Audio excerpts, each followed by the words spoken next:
Not too long ago, President Obama marked his 100th day in office, but the 2012 campaign to replace him is already underway in Iowa, folks, if you can believe that. Nevada Senator John Ensign kicking off a full-blown campaign swing today through the heart of Republican country. Or what was Republican country, and they're trying to make it that again. Some think that he could be a competitive, fresh face for the GOP, and he's just one potential candidate hitting the Hawkeye State. A list of Republican contenders there is growing by the day. With us today is Kirsten, a Fox News political analyst, and Pete Seat joining me from Washington, former White House spokesperson under George W. Bush. Welcome. So, Kirsten, what goes through your mind when you hear that Republicans are already out there pounding the pavement in Iowa? It's actually pretty common, is the reality. If you remember back right in 2005, John Edwards started going there, and that became part of his campaign, that he went there 99 times or something like that. And I think that this is about the time that they usually start doing it, and they're going to say they're not. Of course, they're not really there because they're going to run for president, but they need to start getting there, showing their faces, making relationships, renewing relationships. It's a long process for the caucuses. Pete, what do you make of the folks that are doing this in Iowa right now? And I guess one of the questions would be, as Kirsten points out, you look at John Edwards, Evan Bayh, Mark Warner, may have started early, but it wasn't necessarily such a great idea. Well, you have to go to Iowa early. It's all about retail politics in Iowa. It's about meeting with voters face-to-face, talking to them about their concerns, where they think our country needs to move forward. And there's so many things competing with people's time and attention these days that candidates really do need to get a jump on the race. But when you look at this field so far, look at Bobby Jindal, Mike Huckabee, who spent some time out there, John Ensign. Does anybody, stand out to you as somebody that you think is one to watch over the course of the next couple of years?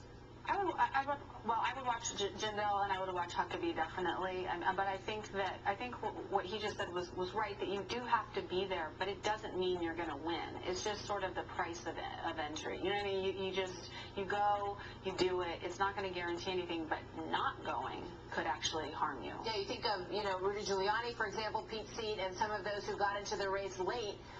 That can hinder you as well. But I wonder if the tiring people out factor kicks in when they've seen your face for too long.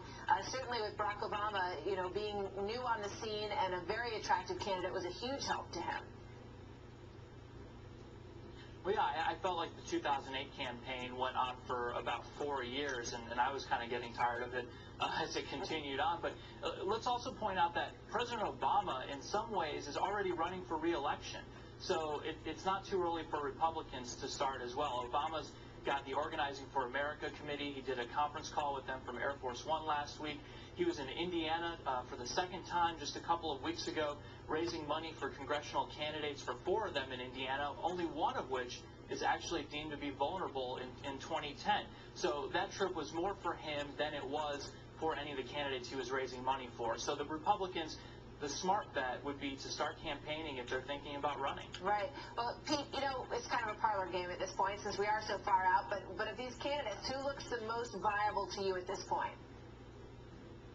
Well, I think we have a lot of great candidates. I'm not going to single anyone out. But I think it's great for the Republican Party, especially at this critical time when we're trying to get our feet back on the ground and figure out where we're going to go as a party, that we have a lot of different candidates at the table that are exciting voters. You named a lot of them. Jindal, Haley Barbour, Mitch Daniels, my home state governor, has been making the rounds lately and exciting people with his vision and his success in our Hoosier state. I think Pete's leaving all his employment options open. What do you think, Kirsten? Very, very good. I'm not going to cancel anybody out at this early stage of the game. The exhausting factor, though, kicks in here. I mean, Mitt Romney, is doing a little bit less in Iowa. He's doing a lot more TV appearances. Is that a wiser way for a candidate to go? If you were advising one of these guys at this point, sort of, how do you pace yourself and pace the people that you want to impress over the next several years? What would you tell them to do? Well, you don't want to be overexposed, but also Mitt Romney's starting out a lot ahead of these other people. In terms of name recognition, exactly. I mean, he's already done very well. He didn't win, but he still has great name recognition. I'm sure he'll have tons of money. He's already made a lot of those relationships, and so he's a little bit of ahead. I do think for these other people, it is important for them. And Mike Huckabee is obviously is going to capitalize on already the relationships that he has there, and I think that that's very smart. And we always talk about this, but I mean, I love it, so I don't.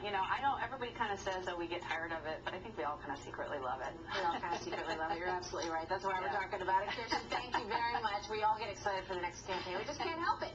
Pete's seat in D.C., thank you very much. Or Chicago.